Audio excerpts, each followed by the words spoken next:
Hey there, athletes. Coach John Ferry here from Team Wilpers. Very excited to welcome you to the Week 4 athlete briefing for our Spring Run Challenge 2023. Per usual, I'm going to start off here with a little bit of a Week 3 review. So we're starting with our 45-minute interval run here in Week 3. I'm sure most people have probably done this. I certainly hope you've done this by this point. We started with that big, nice, long warm-up. Spent 20 minutes in addition to our mobilizations getting ready to take the intensity of that workout, that 5 by 1 minute on, 2 minute off. So those anaerobic capacity intervals are really, we're starting to get up to a pretty high level on those. So we started with some of the 30-second, 45-second little kind of introduction to pace. And now we're really pushing ahead, getting into some really high quality work there. Still allowing for those nice long recoveries. So good. It looks like Carly is on quickly. Trying to get Carly in here. So that's definitely who people want to hear from today. All right, Carly, invite is coming your way. Our workout number 2 is that 45-minute VO2 max run. So continuing to spend that time at zone. And in essence, what we're doing with that VO2 max work is just preparing your body to run harder for longer. Hey, Carly. Hello, how are you? I'm very good. How are you today? I'm great. It's warm out. We're having a fake summer up here in Rochester. It's fantastic. It's almost 90 degrees here. I I think know. like nationwide, we've just skipped over spring. We're like full on summertime now.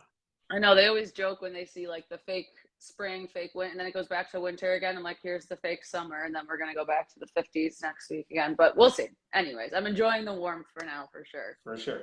Well, I'm just going to finish up our little quick week Yep. 3 review, and then we're going to be right on it. So this is the final run of week 3, or final key run was our 45-minute endurance. So easy breezy, beautiful, should be the easiest run, hopefully the most enjoyable run of the week, as Carly mentioned, is in most of the country, beautiful outside. So get on out there. Yes, there might be some rain this weekend, but it's warm rain. It's like a shower almost at this point. So get on out there, enjoy your weekend.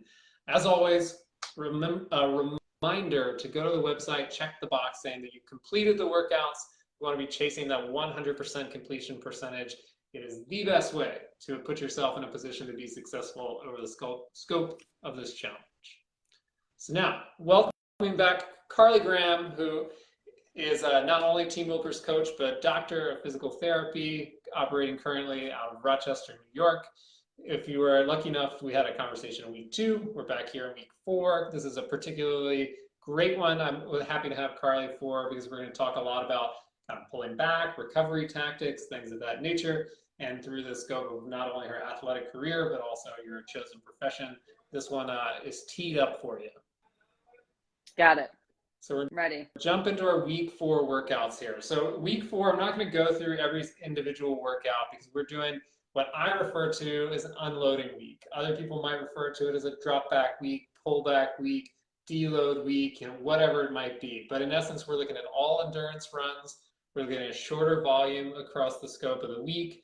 And the goal here is really to absorb the training intensity we've done thus far. More than anything, get ready for the added intensity in the future. So I always like to say, if we didn't have weeks like this, we're kind of on this long roller coaster, but the general fatigue starts to build where you can no longer push any further. So Carly, you came up in a system, and I always kind of talk about, let me rephrase this a little bit. I think recovery has been a huge addition to the running marketplace, and in the very near-term history, where it's within the last just couple years, you're seeing devices of all sorts and recovery businesses. So when you were running like in college, were your coaches or were like your teammates incorporating any of this into your routines? Yeah, I was gonna say, you make me feel old thinking like we didn't have Theraguns and like all this kind of stuff back in college. But yes, we had foam rollers, the good old foam rollers we had then. It was interesting in college because it was like indoor track, and then you have a week off and you have outdoor track, and that was coming off of cross country.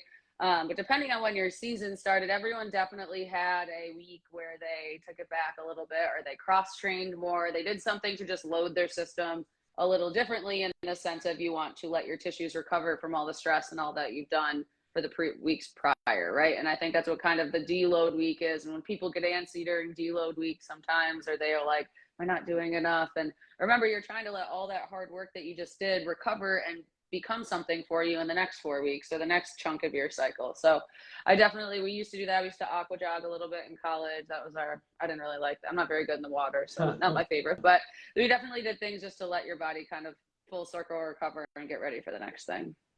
Yeah. And then, for people who refuse to do it, they see you on your other practice and the physical therapy office, which, as much as you like to see people there, on the run coaching side, we like to keep people from seeing you on the physical therapy side. So, I'm a student of the whole thing. I remember reading about some elite level athletes in their training cycles, and they would have these plateaus, and it happens to athletes at all levels. And they couldn't break through those plateaus until they started really incorporating and kind of taking to heart some of these unload weeks. And so some Matt and I have always been very on top of. Matt probably even more than me, of just being like, it's always this up and down, and it can be in the scope of this challenge work, and I refer to it as 4-week cycles. So 3 week up, 1 week off. Some people work in 3-week cycles. If you're a pro runner, you might not necessarily do 4 weeks. It might be an 8-week cycle or 6-week cycle because you have a little bit higher capacity. So just pointing that out, because it's not a one size fits all solution. That's actually what I was going to say too when we were talking about that, which is the beauty of personalized coaching as well, is that not everyone's the same, right? Some people's bodies don't recover at the same rate depending on age, everything, right? How new they are to running, if they've never done this before. Some people can go 6 weeks, but it can be really personalized and that's where you kind of get to know the athlete and see I see that you're tending to fall off workouts by the 4th week, so we're going to use that as your deload week, etc. But I do think it's a huge part of it, and it's a positive. Everyone kind of thinks of it as I'm only doing this week. I'm like, no, it's a good thing. And I encourage people as well. Physical therapy has been known in the past as a wait till you're hurt kind of thing, but remember, they can help you out to prevent you from getting hurt as well. But it's definitely most people are always scared of us. We're not that scary, I promise. For sure. Well, the good news is, I pick on you there, but people who've been following me for a long time, my go-to stock answer for 9 out of 10 questions is well, I would recommend that you work with a highly trained physical therapist that can assist you in things of this nature. So yes, I am pro physical therapy, big time. So I should have thrown this blurb in before, but before we get to some of the questions from the group here, I just want to remind everyone that we're coming up in the week 4 photo challenge. It's going to be train smart, have fun. So share a photo story about how you're illustrating your training, smart training and recovering. We'll pick our favorite and send a little TW swag your way. Make sure to tag @TeamWhoopers, @TeamWhoopers Run Challenge, and #TeamWhoopersRun. So I'm excited. We got some good questions from the group this time. And the cool thing is, because the week is a little bit lighter in terms of the actual structure of it, I think we're going to get a chance to basically have you answer, Carly, pretty much all of them. I think you're going to have some really good insight here. So first question, which is, I had to take this week off because of a horrible head cold, hoping to try a recovery run today. Moving forward, do I skip week 3 altogether and move into week 4? And next week, do week 3 and be behind schedule the rest of the challenge. So I'm going to slightly reframe that question, and then I'll give you an answer to your actual question. But it happens all the time. In every single athlete's training cycle, all the time, there's unwanted time off. And it could be for injury, it could be for illness, it could be for personal life issues. So in this instance, we're going to talk about illness only. So Carly, I'm kind of curious, if you have recommendations, especially to your athletes, to your clients, about how to come back into their training routine after an illness. Yeah, the biggest thing I tell people, which is what we don't like to do, but you got to listen to your body, because again, everyone comes back from illnesses differently. Again, there's not a blanket 2 days on, 1 day off. No one really has a protocol. In my head, there's no protocol because everyone's different.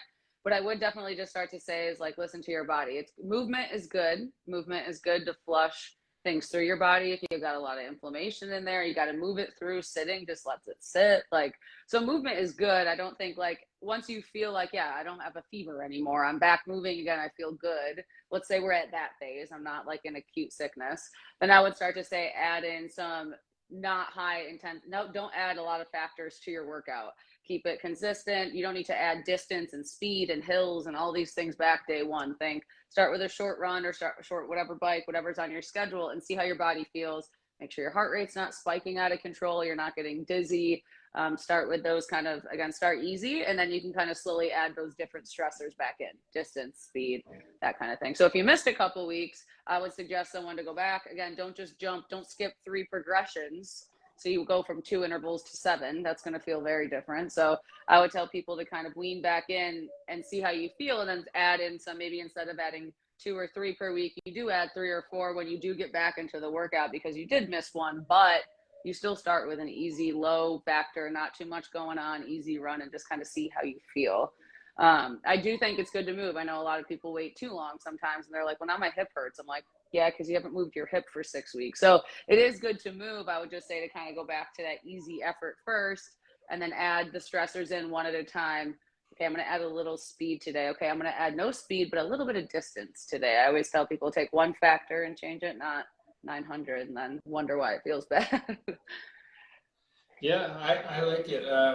It for me, yeah, to kind of like pin it. I always ask people just come back with easy pace running, which is exactly Mm-hmm. what you said, which is, don't like skip the down week and then come back into your highest week. So Carly brought up a good point as well, which kind of depends how much time you have off. So in this particular scenario, if you missed this week, I would go ahead, take next week as the easy week. I certainly wouldn't go back and try to make up our last intense week in order to like get back on schedule.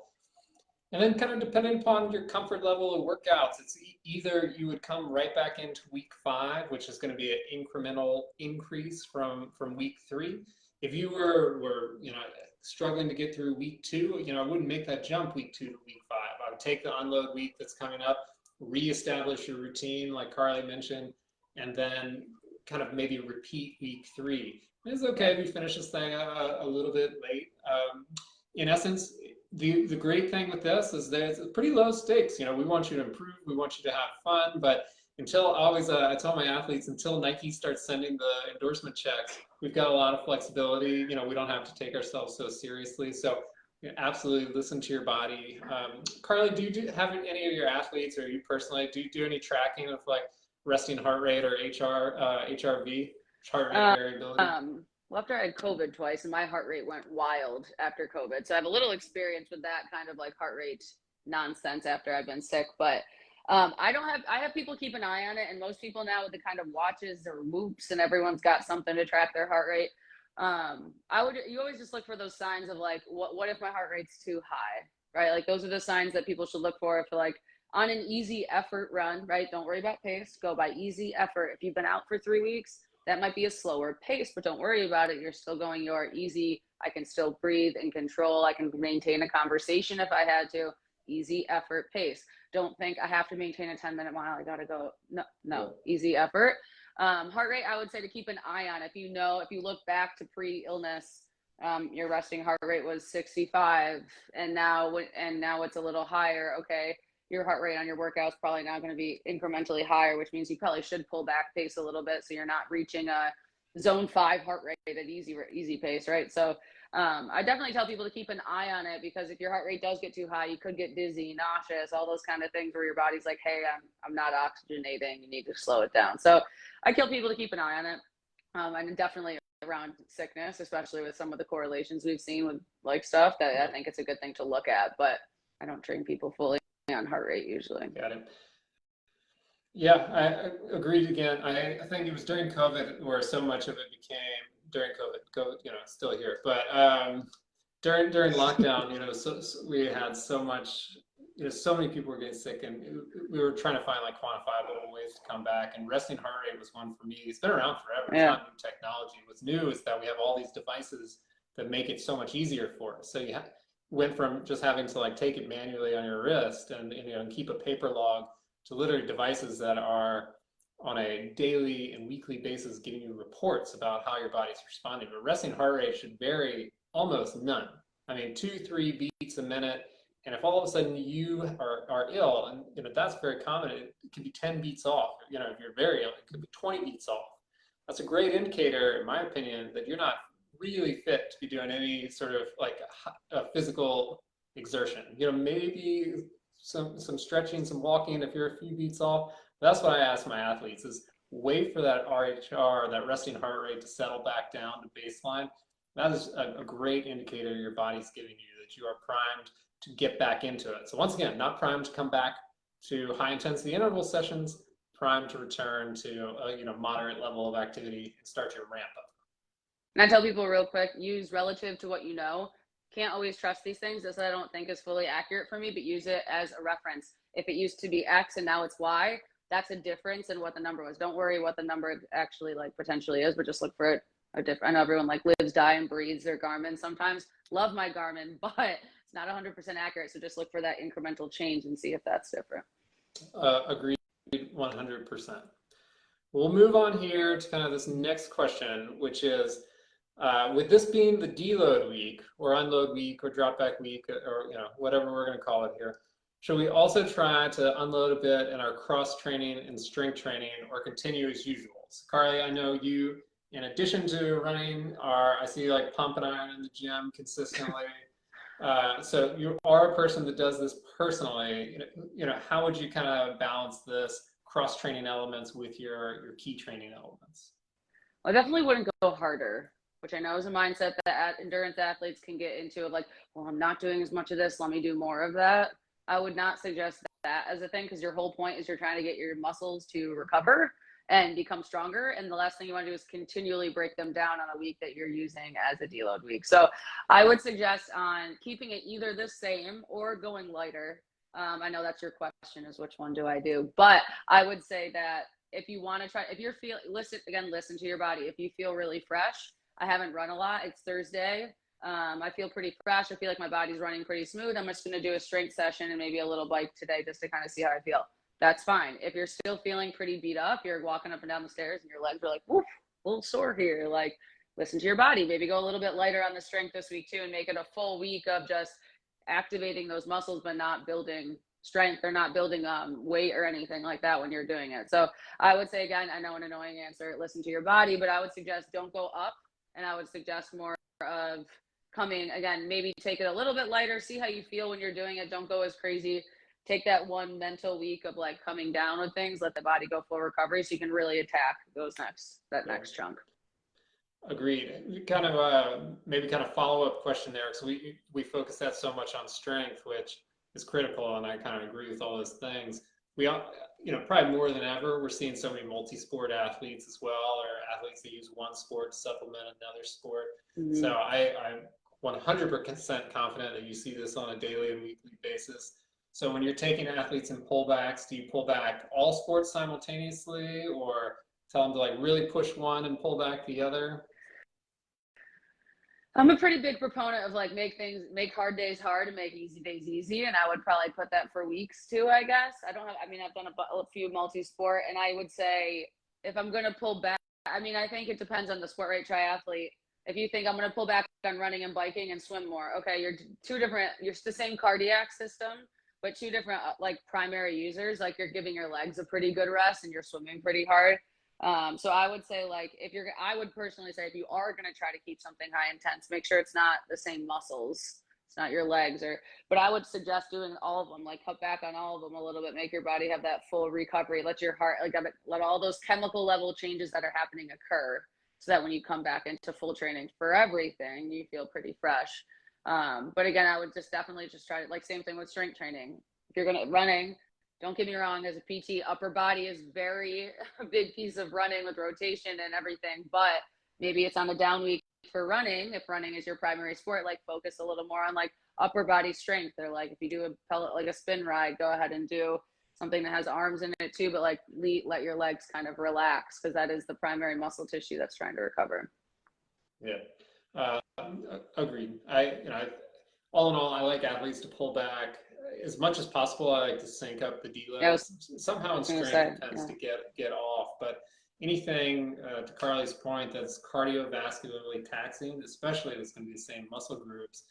You clicked on something I think is critical, which is chemical levels like cortisol, which is our stress hormone. It doesn't lower until the body is at rest. So when you kind of just replace one stressor with another, you don't get that cortisol drop off that we really need to like rest, repair, and get back to it. So you really do need to pull back things simultaneously. Otherwise, you're leaving a big piece of the pie on the table. Yeah. So, let's jump into the next one here, which was, I know in past challenges, we've talked a lot about fueling before, and I'm trying to get better.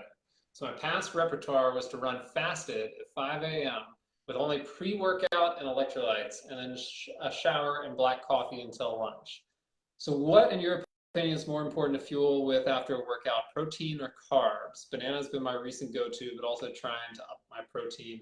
So we're going to break this down a little bit as well. So the first thing that was mentioned in this question is if I understand it correctly here, we're talking about like working out at 5 a.m.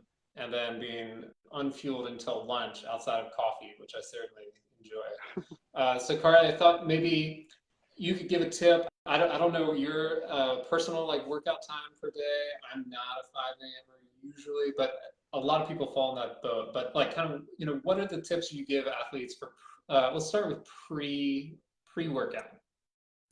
Yeah, a couple of things. I'm not a nutritionist, but this is my advice. I've worked a lot with runners on the coaching side with like nutrition plans. But pre-running, as a runner myself and as understanding, I have a pretty sensitive stomach. I can't eat a lot before I run. So I'm not going to sit here and tell everyone, make sure you get this many calories and this and that. So I'm just going to preface that I am not, I can't feel like I'm going against my own word if I say that. So I do think at 5, one thing I have it with running is caffeine, because talk about cortisol, like you just did, caffeine jacks up your nervous system.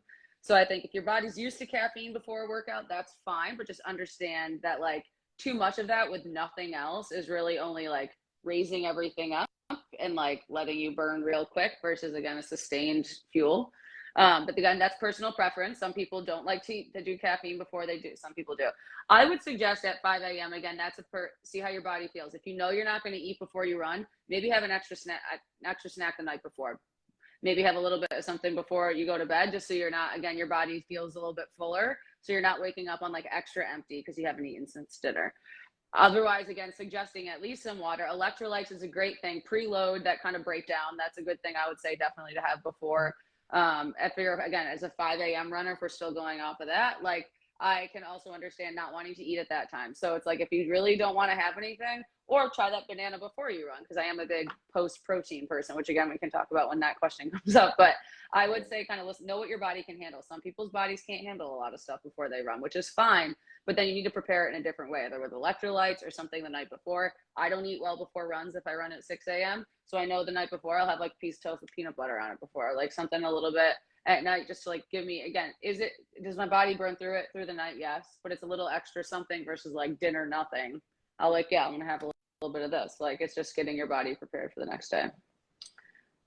Yeah, again, for sure. interested. That's just my perspective, but again, interested to see what you have to say. Yeah.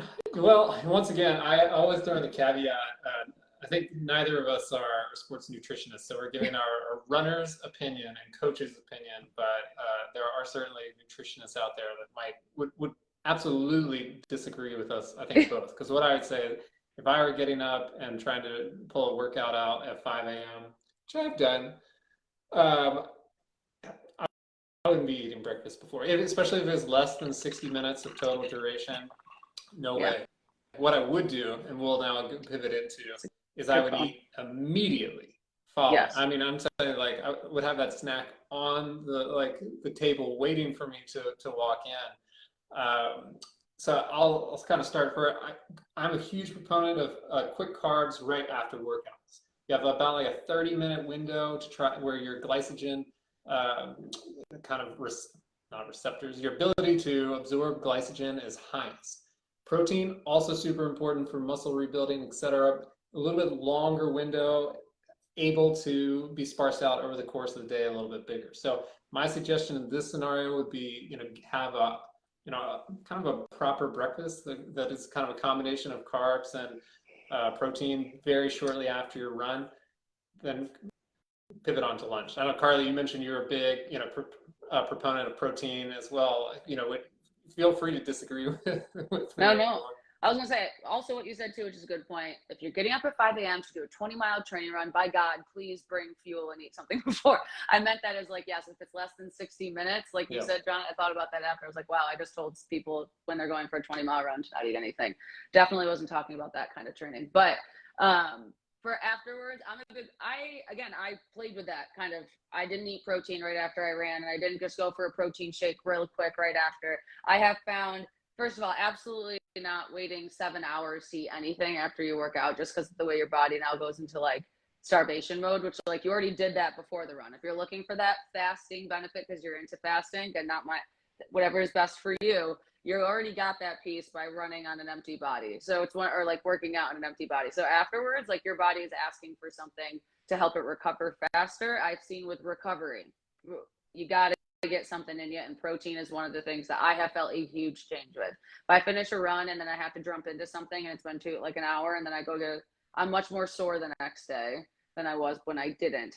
The carbs piece, yes, if you're going to be running for an hour plus, absolutely, you need to get a little quick fix just to make sure your blood sugar levels don't go wild.